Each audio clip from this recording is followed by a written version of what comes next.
여러분 안녕하세요. 옛글 속 인생 수업입니다.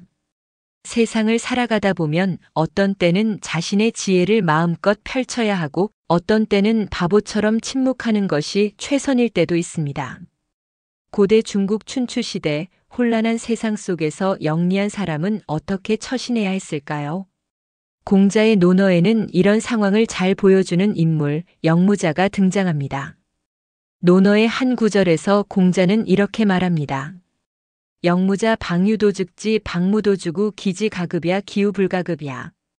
영무자는 나라에 도가 있을 때는 지혜롭게 행동하고 나라에 도가 없을 때는 어리석게 행동했다. 그의 지혜로움은 누구나 따라할 수 있지만 그의 어리석음은 따라하기가 어렵다. 이 말은 단순히 바보인 척하는 것이 어렵다는 의미가 아닙니다. 진정한 처세란 때에 따라 지혜로움을 드러내기도 하고 때론 바보처럼 행동해야 한다는 깊은 뜻이 담겨 있습니다. 자, 그럼 이 뜻을 좀 더 깊이 파헤쳐보고 우리의 삶에 어떻게 적용할 수 있을지 생각해 보겠습니다. 영무자는 춘추시대 위나라의 정치가였습니다.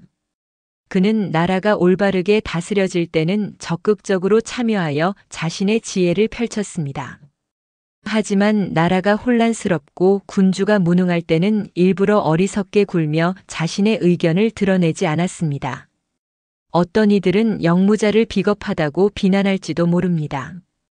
그러나 그는 단순히 자신의 목숨을 부지하기 위해 바보처럼 행동한 것이 아니었습니다.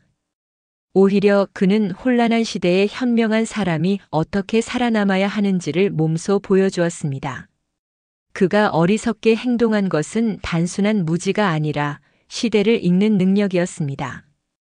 혼란한 시대에 굳이 나서서 바른 말을 하다가 목숨을 잃는다면 그것이 과연 지혜로운 일일까요? 영무자는 오히려 어리석은 척하며 나라의 변화를 기다렸습니다. 이와 비슷한 이야기는 동서고금을 막론하고 많이 등장합니다. 특히 우리가 잘 아는 조선시대에도 영무자와 비슷한 인물이 있었습니다. 조선시대 태종과 세종을 섬겼던 명재상 황의 정승. 그는 왕이 묻는 말에 때로는 지혜롭게 대답했지만 때로는 바보처럼 침묵하기도 했습니다. 한 번은 태종이 황희에게 물었습니다. 어찌하여 자네는 가끔 어리석은 척하는가? 황희는 조용히 웃으며 대답했습니다. 임금께서 선정을 베푸실 때는 신이 기꺼이 지혜를 바치겠지만 임금께서 노여움이 가득하실 때는 신이 바보가 되는 것이 더 유익합니다. 황희는 바보가 아니었습니다. 오히려 그는 언제 지혜를 드러내야 하고 언제 침묵해야 하는지를 정확히 알고 있었습니다. 그 덕분에 그는 오랜 세월 동안 정승 자리를 지키며 조선을 위해 일할 수 있었습니다. 장자의 이야기에 나오는 한 나무꾼도 영무자와 같은 처세를 보여줍니다. 어느 날 나무꾼이 산에서 아주 커다란 나무를 발견했습니다. 그는 이 나무로 배를 만들거나 집을 지으면 참 좋겠다고 생각했습니다. 그러나 가까이 가서 보니 이 나무는 너무 옹이가 많고 뒤틀려 있어 쓸모가 없었습니다. 그러자 나무꾼은 탄식하며 말했습니다. 이 나무가 이렇게 쓸모가 없으니 아무도 베어가지 않겠군. 덕분에 오랫동안 이곳에서 살 수 있겠어. 그렇습니다. 쓸모 없음을 통해 오히려 살아남을 수 있다는 지혜. 영무자의 처세술과 같은 원리입니다. 이제 우리의 삶으로 돌아와 볼까요? 현대 사회에서도 영무자의 처세술은 매우 중요한 지혜가 됩니다. 그럼 지금부터 우리의 삶에 적용해 보겠습니다. 첫 번째, 조직에서 살아남기입니다. 회사에서 모든 일에 나서서 옳은 말을 한다고 해서 항상 좋은 결과가 나오는 것은 아닙니다. 때로는 적절한 순간까지 침묵하며 상황을 지켜보는 것이 더 지혜로운 선택일 수 있습니다.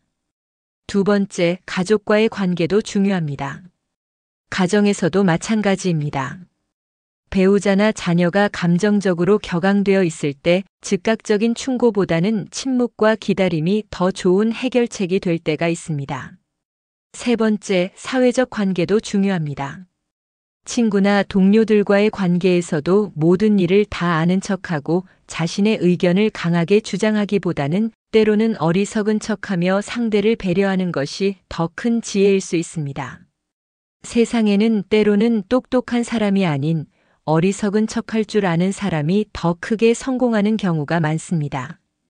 이는 영리하지 않아서가 아니라 적절한 순간을 기다릴 줄 아는 지혜를 가졌기 때문입니다. 영무자는 단순한 처세술을 넘어 세상을 살아가는 본질적인 지혜를 보여주었습니다.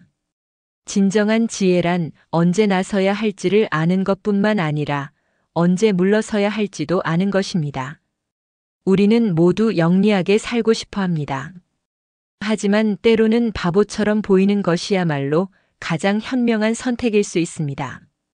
오늘날 우리가 살아가는 세상에서도 영무자의 지혜를 배운다면 더욱 지혜롭고 여유로운 삶을 살아갈 수 있지 않을까요?